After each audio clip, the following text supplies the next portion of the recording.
Shalom saudara pendengar saudara rohani yang dikasihi Tuhan Yesus Kristus.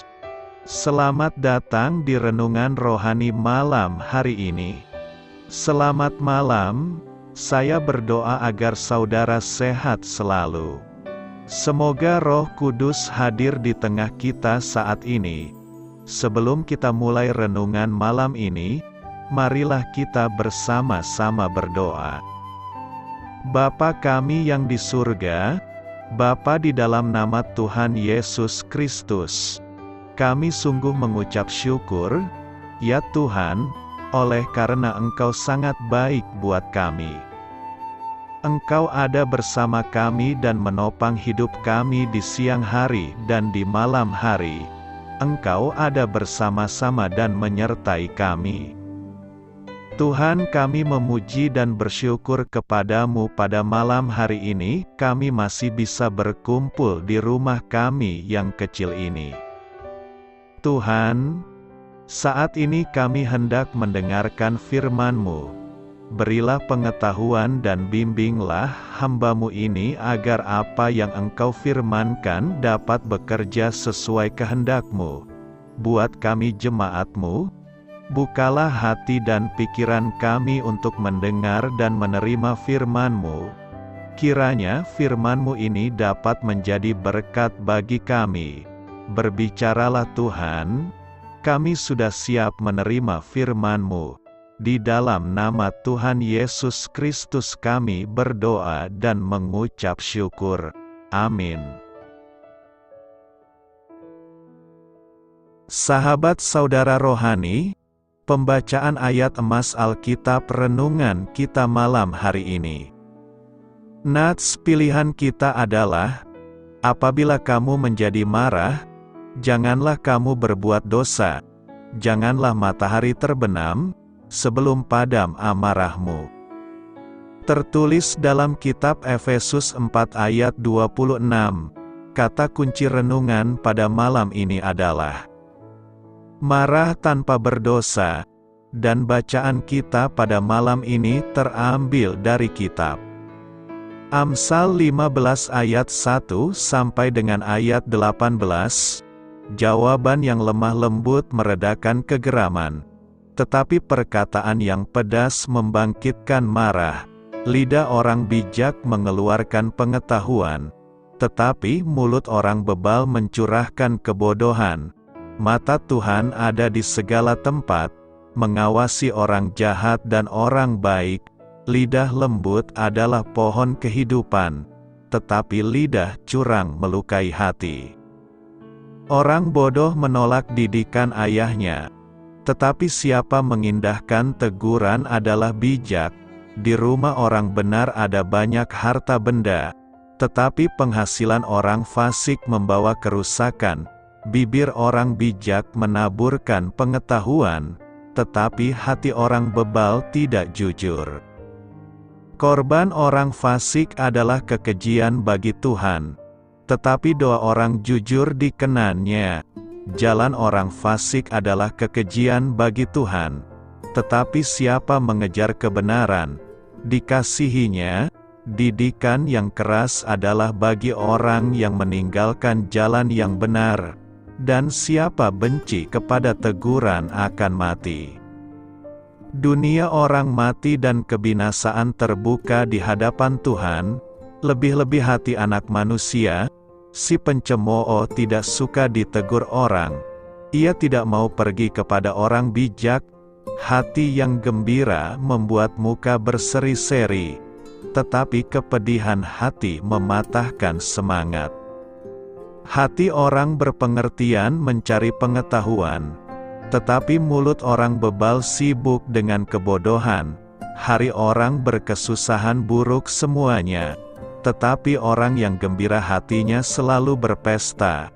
Lebih baik sedikit barang dengan disertai takut akan Tuhan daripada banyak harta dengan disertai kecemasan. Lebih baik sepiring sayur dengan kasih daripada lembu tambun dengan kebencian. Si pemarah membangkitkan pertengkaran, tetapi orang yang sabar memadamkan perbantahan. Terambil dari kitab Amsal 15 ayat 1 sampai dengan ayat 18. Topik dari ayat emas renungan kita adalah, apabila Anda marah terhadap dosa, kemarahan itu bukanlah dosa. Mari kita mulai renungan malam kita. Untuk memulai hal baik, serahkanlah segala sesuatu hanya kepada Tuhan.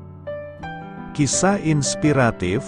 Saat Hakim Agung Byron White sedang berada di Salt Lake City untuk berpidato, ia diserang oleh seorang pria yang marah. Tersangka mengatakan bahwa ia menyerang hakim itu karena keputusan-keputusannya di pengadilan tinggi. Ia berkata, Hakim White menyebabkan sumpah serapah memasuki ruang keluarga saya melalui televisi. Untuk merasionalisasi serangannya, ia melanjutkan, satu-satunya cara yang saya ketahui untuk menghentikan hal itu adalah dengan mendatangi sumbernya. Disitulah letak kesalahan pria itu. Tentu, ia berhak menyuarakan pendapatnya yang keras. Ia bahkan dibenarkan untuk marah jika ia yakin keputusan pengadilan mendorong imoralitas. Namun, sikap yang ia pilih untuk mengungkapkan kemarahannya sama buruknya, bahkan lebih buruk, dengan keputusan pengadilan yang salah. Bacaan kitab suci hari ini berkata, apabila kamu menjadi marah, janganlah kamu berbuat dosa. Apa yang dikatakan dan dilakukan oleh orang lain mungkin membangkitkan amarah kita dan pada beberapa kasus perlu membuat kita marah. Namun, berhati-hatilah untuk tidak bereaksi secara berlebihan dan kehilangan kendali. Rasul Paulus mengingatkan bahwa walaupun kita masih hidup di dunia, namun kita tidak berjuang secara duniawi.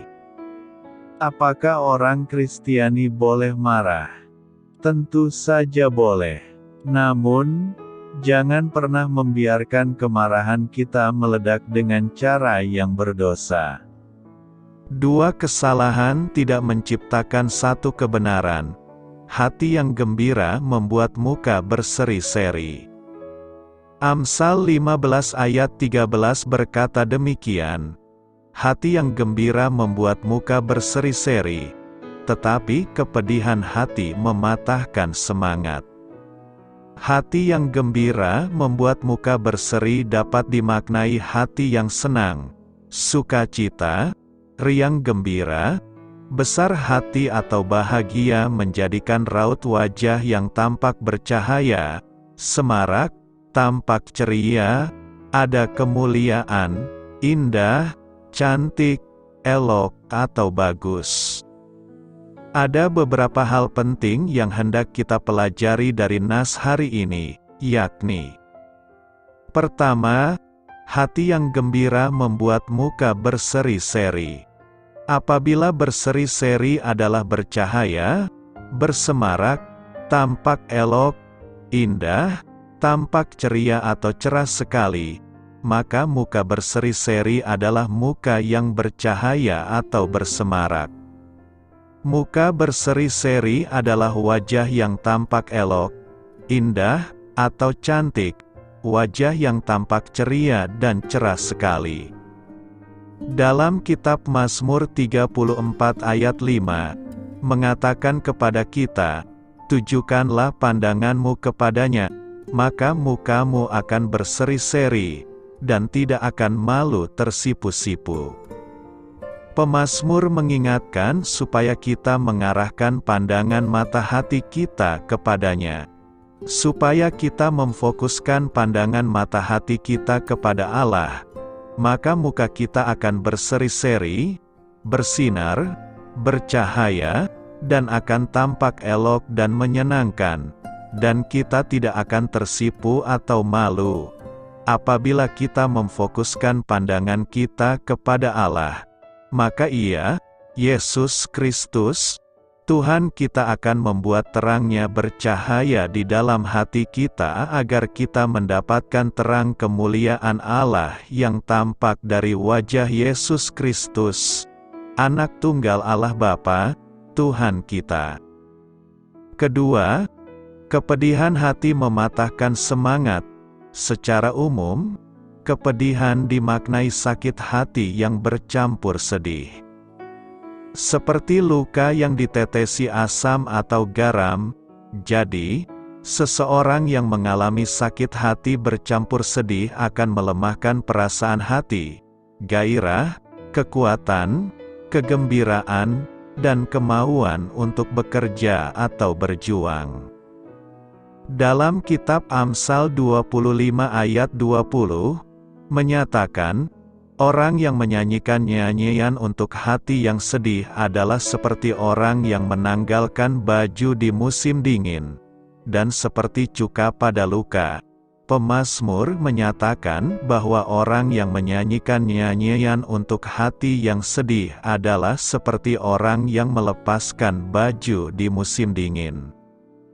Bagaimana mungkin tidak kedinginan dan bahkan terlalu dingin yang menyiksa diri? Atau seperti luka yang ditetesi cuka sehingga sangat pedih sekali. Pengkhotbah menuliskan, buanglah kesedihan dari hatimu dan jauhkanlah penderitaan dari tubuhmu, karena kemudahan dan fajar hidup adalah kesia-siaan. Benar, buanglah jauh-jauh kesedihan dari dalam hati kita. Buanglah jauh-jauh penderitaan dari tubuh kita, dari hidup kita. Mengapa? Sebab masa kemudahan dan fajar kehidupan adalah kesia-siaan belaka. Ketiga, berbuat baik membuat muka berseri. Pada waktu itu, ketika Kain yang mempunyai maksud jahat kepada Habel, adiknya, Tuhan bertanya kepada Kain sebagaimana dicatat dalam kitab Kejadian 4 ayat 6-7, mengapa hatimu panas dan mukamu muram? Apakah mukamu tidak akan berseri jika engkau berbuat baik? Tetapi jika engkau tidak berbuat baik, dosa sudah mengintip di depan pintu, ia sangat menggoda engkau, tetapi engkau harus berkuasa atasnya. Di sini, firman Tuhan menyatakan kepada Kain, mengapa hatimu panas dan mukamu muram? Apakah mukamu tidak akan berseri jika engkau berbuat baik? Dalam perkataan lain, secara implisit Tuhan bertanya kepada Kain, mengapa hatinya menjadi panas dan bermuka muram daurja, tidak bercahaya, tidak berseri, tidak bersinar, tidak tampak gembira atau sedih. Tuhan Allah mengingatkan Kain bahwa apabila ia tidak berbuat baik, maka dosa sudah mengintip di depan pintu. Dosa sangat menggodanya, dan karenanya Kain harus berkuasa atasnya. Namun sayang, Kain tidak mempedulikan firman Tuhan. Ia mengajak Habel, adiknya, ke padang. Lalu ia memukul Habel dan membunuhnya. Demikianlah, dosa sudah membuat muka seseorang tampak muram, tidak ceria, gelap, tidak bercahaya dan tidak berseri. Dosa sudah membuat wajah seseorang tidak bersinar, tidak tampak gembira dan sedih.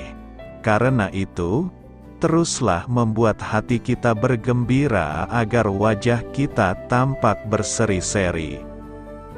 Jawaban yang lemah lembut meredakan kegeraman.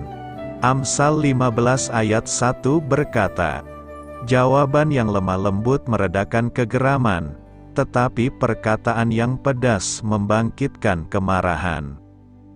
Latar belakang munculnya pernyataan ini dapat dipahami dari konteks sosial dan kehidupan masyarakat pada masa penulisan kitab Amsal. Tujuan dari pernyataan ini adalah untuk mengajarkan nilai penting dari cara berkomunikasi yang bijaksana dalam berinteraksi dengan orang lain. Pada zaman dahulu, konflik dan kekerasan sering terjadi dalam masyarakat. Ketidaksepahaman, kesalahpahaman, atau perbedaan pendapat bisa menyebabkan kemarahan dan perselisihan. Oleh karenanya, pernyataan ini menekankan pentingnya menggunakan kata-kata yang lembut, ramah, dan bijaksana sebagai upaya untuk meredakan ketegangan dan kegeraman. Dalam konteks kehidupan sehari-hari, jika seseorang merasa marah atau tersinggung, mendekatinya dengan sikap lemah lembut dan berbicara dengan kata-kata yang penuh pengertian dapat membantu menenangkan perasaannya. Sebaliknya, jika kita menghadapi situasi yang menegangkan dengan reaksi atau perkataan yang pedas dan kasar, hal ini dapat memperburuk situasi dan memicu kemarahan lebih lanjut dari pihak lain. Pesan yang ingin disampaikan adalah tentang pentingnya mengendalikan reaksi emosi kita dan mengkomunikasikan perasaan atau pandangan dengan cara yang lebih bijaksana dan beradab. Dengan demikian, kita dapat menciptakan lingkungan yang lebih harmonis, menghindari pertikaian yang tidak perlu, dan membangun hubungan yang baik dengan sesama. Dari pernyataan, jawaban yang lemah lembut meredakan kegeraman, tetapi perkataan yang pedas membangkitkan kemarahan. Ada beberapa pelajaran penting yang bisa direnungkan. Pertama, pentingnya mengendalikan reaksi emosi. Kegelisahan dan kemarahan adalah bagian alami dari kehidupan manusia. Namun, kita dapat belajar untuk mengendalikan reaksi emosi tersebut dengan memberikan jawaban yang lemah lembut dan penuh pengertian. Dengan begitu, kita bisa mencegah situasi menjadi lebih buruk dan membantu meredakan ketegangan. Kedua, kekuatan kata-kata dalam komunikasi. Pernyataan ini menggarisbawahi bahwa kata-kata memiliki dampak yang besar dalam komunikasi. Dengan menggunakan kata-kata yang lemah lembut dan bijaksana, kita dapat menciptakan atmosfer yang positif dan membangun hubungan yang harmonis dengan orang lain. Ketiga, belajar untuk mendengarkan dengan empati. Menyuarakan pendapat atau perasaan dengan lemah lembut bukan hanya tentang cara bicara, tetapi juga tentang bagaimana kita mendengarkan orang lain dengan empati. Dengan mendengarkan dengan sungguh-sungguh dan mencoba memahami pandangan orang lain, kita bisa menunjukkan rasa hormat dan membuka kesempatan untuk mencapai pemahaman bersama. Keempat, menghindari pertikaian yang tidak perlu. Dalam situasi yang penuh konflik, menggunakan perkataan yang pedas atau kasar hanya akan memperburuk situasi dan membangkitkan kemarahan orang lain. Sebaliknya, dengan memberikan jawaban yang lemah lembut, kita dapat menghindari pertikaian yang tidak perlu dan mencari jalan damai untuk menyelesaikan masalah. Kelima, mempraktikkan kebijaksanaan. Amsal adalah kitab hikmat, dan pernyataan ini mengajarkan nilai-nilai kebijaksanaan dalam berkomunikasi. Saat menghadapi situasi sulit atau emosi yang tinggi, penting untuk bertindak dengan bijaksana dan tidak terburu-buru dalam memberikan respons. Dalam keseluruhan, pernyataan ini menekankan pentingnya menggunakan komunikasi yang bijaksana, penuh empati, dan lemah lembut dalam berinteraksi dengan sesama. Karena itu, dengan jawaban yang lemah lembut, kita dapat menciptakan hubungan yang lebih harmonis dan membangun lingkungan yang lebih baik di sekitar kita. Mengapa kita harus lambat marah? Amsal 15 ayat 18. Memahami mengapa kita harus lambat marah adalah salah satu pelajaran paling berharga yang dapat kita pelajari dalam kehidupan Kristen. Amsal 15 ayat 18 menasihati, orang yang cepat marah menimbulkan pertengkaran, tetapi siapa yang lambat marah, meredakan pertengkaran. Lambatnya marah adalah salah satu sifat Allah. Tuhan itu pengasih dan penyayang, lambat marah dan kaya akan kasih.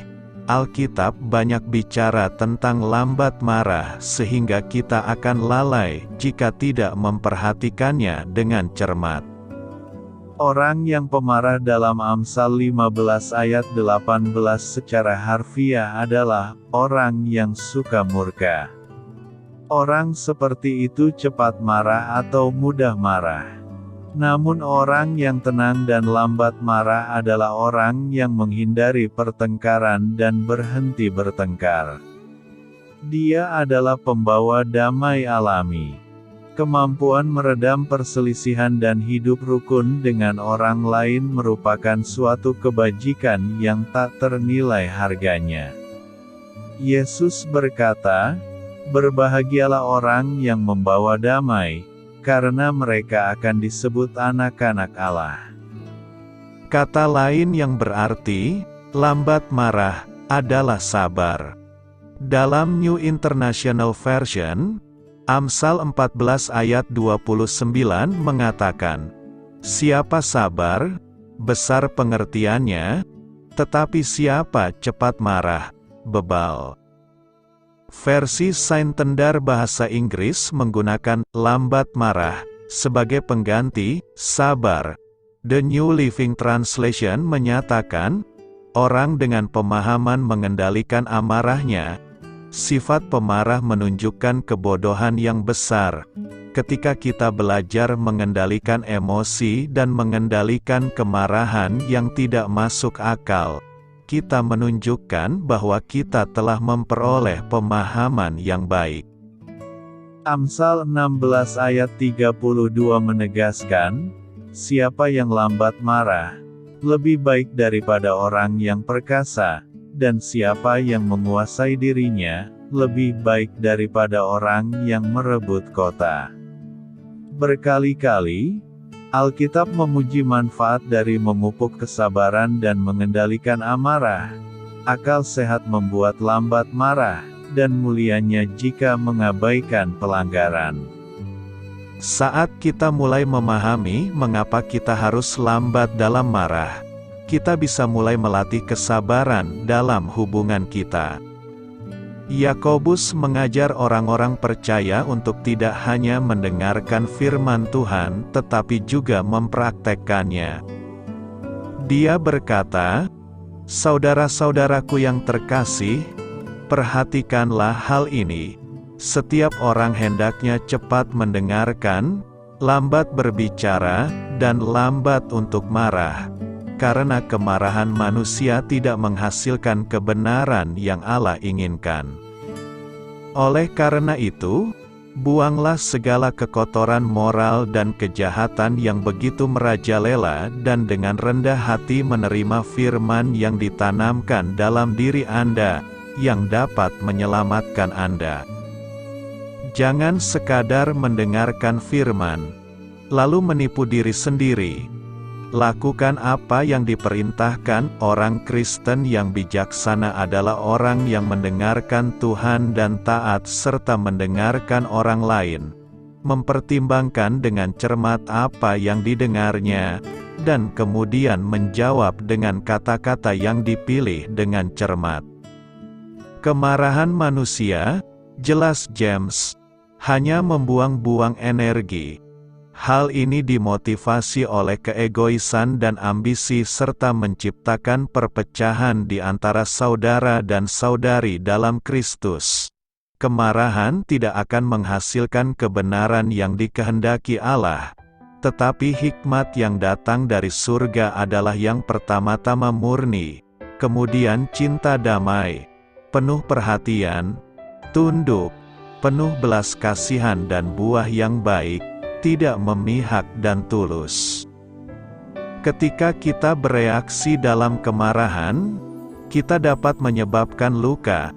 Ketika kita menahan amarah, kita menumbuhkan sikap tidak mau memaafkan. Namun kelembutan dan kesabaran memberi ruang bagi penyembuhan dan keharmonisan dalam hubungan kita. Pepatah lain memperingatkan, orang bodoh melampiaskan amarahnya, tetapi orang bijak pada akhirnya menenangkan. Jika kita ingin memperlihatkan akal sehat, kebijaksanaan, dan kebijaksanaan dalam kehidupan kita, kita akan belajar untuk tidak cepat marah dan melatih kesabaran dalam berurusan dengan orang lain. Alkitab dengan tegas memperingatkan kita untuk menjauhkan diri dari kemarahan dan kemurkaan serta bersikap baik hati, ramah, dan berbelas kasihan satu sama lain. Mazmur 86 ayat 15 menegaskan, "Tetapi Engkau, Tuhan, adalah Allah yang penyayang dan pengasih, panjang sabar, berlimpah kasih dan setia." Kesabaran Tuhan, kelambatan kemarahannya memungkinkan kita memperoleh keselamatan. Kita harus selalu sadar dan bersyukur atas kemurahan dan kesabaran Tuhan yang penuh belas kasihan. Karena tampaknya, kita tidak akan diselamatkan, Tuhan tidak lamban dalam menepati janjinya, seperti yang dipahami sebagian orang sebagai kelambanan.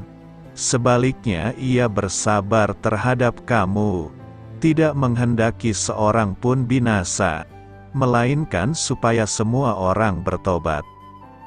Kesabaran Allah lah yang menunda kedatangan Kristus yang kedua kali dan penyempurnaan sejarah. Kasih karunia-Nya lah yang menahan murkanya dan membukakan pintu bagi para pendosa untuk bertobat. Kesabaran dan kasih Tuhan yang luar biasa terhadap umat manusia memungkinkan mereka yang belum bertobat mempunyai kesempatan untuk diselamatkan. Allah menggunakan waktu dan kesabaran untuk melaksanakan tujuan kasih karunia-Nya. Dan karena Tuhan kita lambat marah dan berlimpah kasih karunia terhadap kita, bukankah kita harus meniru karakternya dalam cara kita memperlakukan orang lain? Perkataan yang tepat pada waktunya, Amsal 15 ayat 23b berkata demikian. Dan alangkah baiknya perkataan yang tepat pada waktunya. Sebagian besar dari kita mungkin pernah menyesali perkataan kita. Orang yang bijaksana tentu akan berpikir lebih dahulu sebelum berkata-kata, supaya ia tidak banyak menyesali perkataan yang sebenarnya tidak perlu untuk diucapkan. Seorang filosof dari Yunani, bernama Publisius berkata, "Saya sering menyesali perkataan saya, tetapi tidak pernah menyesali sikap diam, kebisuan. Saya, Publisius, sungguh-sungguh menyadari betapa ia sering bersalah dalam perkataannya." Peribahasa Tiongkok mengatakan bahwa perkataan yang keluar dari mulut kita itu ibarat anak panah yang kita lepaskan dari busurnya. Jika yang kita lepaskan adalah perkataan yang menyakiti orang lain, maka sekalipun kita sudah meminta maaf, akan tetapi bekasnya masih ada atau masih terasa. Kita harus berhati-hati dengan ucapan atau perkataan kita, misalnya ejekan atau julukan-julukan yang tidak pantas, karena tanpa kita sadari hal itu dapat mengakibatkan luka batin dan berdampak besar bagi perkembangan mental atau psikologis seseorang. Perkataan yang tidak bijak sangat merusak, itu mengganggu, seperti tetes air dari keran bocor. Itu menyakiti dengan membuat orang lain merasa tidak enak. Perkataan seperti itu membangun rasa bersalah, menyebabkan mereka merendahkan diri, membuang harga diri mereka. Hasilnya semakin merusak hubungan. Tidak baik membuat orang lain merasa buruk. Saat kita meminta seseorang melakukan sesuatu, dan jika mereka setuju tapi gagal, Kita bisa mengingatkan mereka dengan kasih yang baik tanpa menyatakan kemarahan atau merendahkan. Janganlah perkataan tidak sehat keluar dari mulut kita. Perkatakan perkataan yang lemah lembut dan membangun, supaya perkataan kita menjadi berkat dan motivasi bagi orang yang kita kasihi. Amsal menyebutkan bahwa perkataan yang tepat pada waktunya akan memberikan dampak yang sangat besar dalam kehidupan seseorang. Perkataan, baik yang diucapkan atau yang dituliskan, jika diberikan tepat pada waktu yang dibutuhkan, akan memberikan kekuatan, jalan keluar, dan semangat yang besar. Perkataan yang tepat akan membuang jauh-jauh semua bentuk keputusasaan, bahkan sebaliknya dapat memberikan semangat yang baru untuk bekerja lagi. Ada kalanya kita mengalami kebingungan, bahkan berputus asa karena beratnya beban dan sudah tidak bisa berpikir lagi. Kita sudah tidak tahu lagi langkah yang perlu diambil karena situasi dan kondisi yang tidak menunjang. Hanya kebingungan dan ketakutan yang kita alami. Pada saat seperti itu, ketika kita menerima pertolongan Tuhan yang datang tepat pada waktunya, segeralah bertindak, berkarya, dan bekerja lagi dengan penuh semangat. Pikiran dan hati kita mendapat pencerahan dari Tuhan sehingga semua masalah dapat diselesaikan dengan amat baik. Perkataan kita ibarat air sungai yang mengalir. Kita tidak bisa menyentuh air yang sama untuk kedua kalinya. Air mengalir dan terus berlalu. Ia tidak kembali. Begitu juga dengan setiap ucapan kita. Ingatlah, orang baik mengeluarkan hal-hal yang baik dari perbendaharaannya yang baik, dan yang jahat mengeluarkan hal-hal yang jahat. Setiap kata-kata yang sia-sia yang diucapkan orang harus dipertanggungjawabkan pada hari penghakiman. Menurut ucapanmu, engkau akan dibenarkan, dan menurut ucapanmu pula, engkau akan dihukum. Penelitian membuktikan betapa kata-kata yang keluar dari mulut kita mempunyai daya kekuatan yang mengubah. Karena itu berhati-hatilah dalam bicara karena ucapan-ucapan kita dapat menjadi positif ataupun negatif untuk orang lain. Karena itu, hendaklah Kristus diam dengan segala kekayaannya di antara kamu, sehingga dengan segala hikmat mengajar dan menegur seorang akan yang lain dan sambil menyanyikan mazmur dan puji-pujian dan nyanyian rohani. Kamu mengucap syukur kepada Allah di dalam hatimu. Selamat beristirahat malam dalam kasih setia Tuhan. Doa saya menyertai saudara sekalian, mari bertumbuh dalam iman bersama saudara rohani. Saya memberkati Anda agar sewaktu Anda mencarinya dari Dia, Bapa Surgawi Anda akan memberikan bagi Anda roti harian Anda. Dalam nama Yesus Kristus, Tuhan yang berkuasa atas alam semesta dan menuntun kita kepada iman yang menyelamatkan, Tuhan Yesus menyertai senantiasa. Terima kasih sudah berkenan mendengarkan renungan malam saudara rohani. Tuhan memberkati. Amin.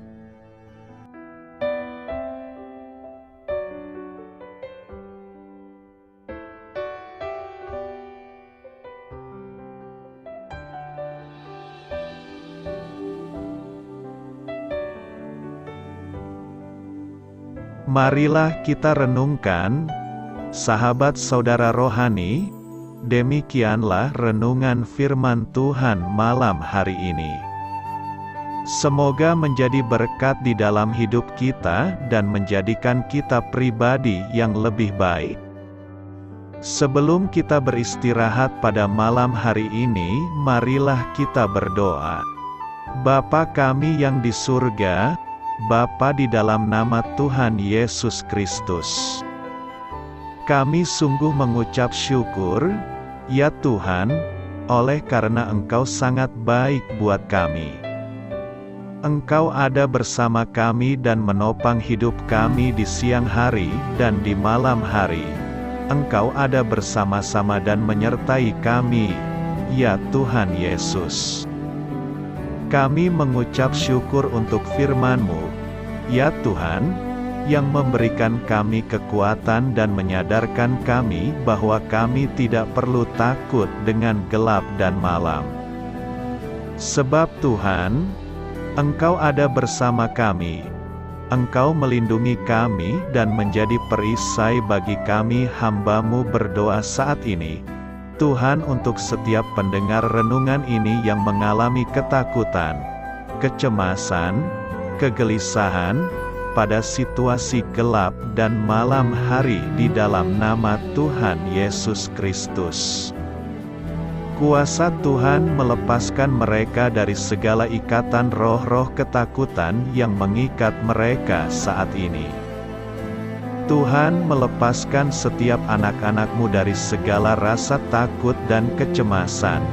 Di dalam nama Tuhan Yesus segala kuasa-kuasa roh jahat, kuasa setan iblis yang mengganggu anak-anak-Mu, ya Tuhan, tolong hancurkan dan halaukan dengan kuasa-Mu. Dalam nama Tuhan Yesus Kristus, berkati setiap kami anak-anak-Mu, ya Tuhan, dan lindungilah kami aman di dalam Engkau. Ya Tuhan, penuhilah setiap hati kami dengan keberanian, damai sejahtera, dan sukacita serta ketenangan yang dari Tuhan. Berkati kami di malam hari ini, saat kami tidur dan beristirahat. Kuasa-Mu, ya Tuhan, menaungi setiap kami, memberkati dan melindungi kami. Bangunkanlah kami kembali besok pagi dengan kekuatan yang baru. Tubuh yang sehat diberkati Tuhan dan berkat-berkat yang baru Tuhan sediakan bagi kami. Terima kasih, ya Tuhan, kami sungguh mengucap syukur untuk firman-Mu yang menguatkan kami. Dalam nama Tuhan Yesus Kristus Juru Selamat kami, Bapa kami yang baik, kami mengucap syukur dan berdoa haleluya. Amin. Biarlah firman Tuhan menjadi pengingat untuk kita semua, bahwa tuntunan dari Roh Kudus akan selalu memberi jalan keluar bagi setiap permasalahan hidup kita, dan memberi kedamaian di hati kita. Amin. Sampai jumpa di renungan malam saudara rohani berikutnya.